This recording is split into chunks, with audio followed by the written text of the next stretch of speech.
पहला सवाल ये कि इमरान खान ने तो एक वीडियो तैयार की हुई है, उसमें 4 अफराद जो बंद कमरे में कत्ल की साजिश कर रहे थे उनके तमाम नाम है। वो तो खुद आपके सामने इमरान खान साहब फैसला करेंगे कि कब आना है। लेकिन मैं सवाल पूछता हूं कि एक गैर मुल्की शख्स को गिरफ्तार किया गया था कुछ अरसे पहले, जिसको पाकिस्तान से किसी ने हायर किया था, एक ग्रोह का सरगना है इमरान खान को रास्ते से हटाने के लिए वो शख्स गिरफ्तार हुआ।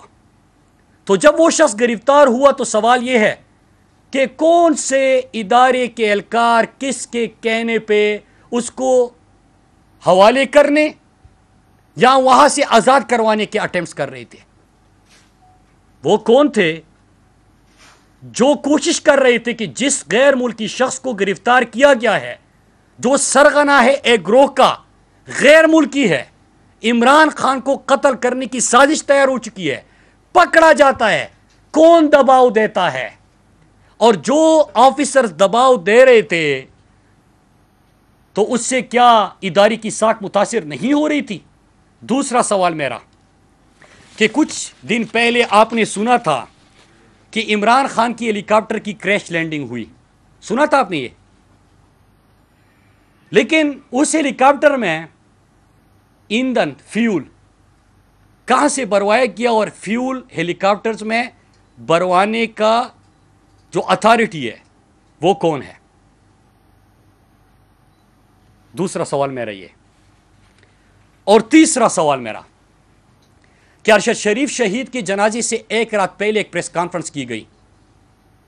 अगर आपने इमरान खान के खिलाफ साजिश तक पहुंचना है और आपने अरशद शरीफ शहीद के खिलाफ साजिश तक पहुंचना है तो एक आसान सा सवाल है, जवाब सबको पता है, लेकिन हर बात हमारी जुबानी सुनना चाहते हैं, बस हमें आगे करना है। इस्लामाबाद में बैठा हर सहाफ़ी जानता है। लेकिन मैं वो सवाल पूछता हूं कि किसके कहने पे वो एक दिन पहले रात को प्रेस कॉन्फ्रेंस करवाई गई थी? वो राब्ते भी आप ढूंढे, मुलाकातें भी आप ढूंढे, आपको दोनों का जवाब मिल जाएगा। और चौथा सवाल कि जब अरशद शरीफ शहीद को शहीद किया गया तो आधे घंटे के अंदर कौन था जो मीडिया चैनल्स को फोन करके इसको एक हादसा और फिर स्टोरी बना बना के वो पेश करके लोगों के साथ व्हाट्सएप पे शेयर कर रहा था?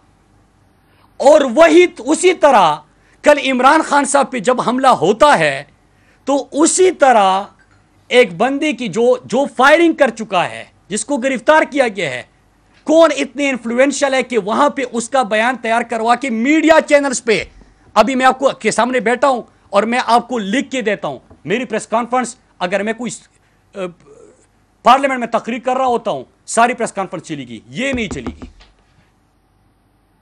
जब ये सवाल आप पूछते हैं, ये नहीं चलेगी, ये नहीं चलाते। लेकिन एक क्रिमिनल जो फायरिंग कर चुका है, उसकी वीडियोस वहां पे कौन तैयार करने वाला, इतना इन्फ्लुएंशियल कौन था और फिर उसको चलाने वाला कौन था?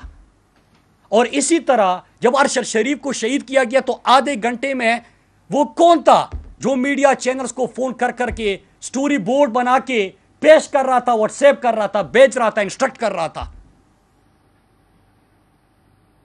एक सवाल मेरा यह था, तो कारकुनान के जज्बात है। आप देखिए कि पिशावर मोटरवे बंद कर दिया, एंडस हाईवे बंद कर दिया, पिंडी में फैजाबाद, आईजीपी रोड, ये सारे बंद हो गए। तो ये किस तरह मुल्क को लेके जाना चाहते हैं? आसान सा कि 24 घंटे के अंदर आप इन अशखास की जिनका नाम लिया गया जो इस हमले में मुलविस है, इनको फिलफोर मुस्ताफी होना चाहिए। एहतिजाज हमारा जारी रहेगा, तब तक जारी रहेगा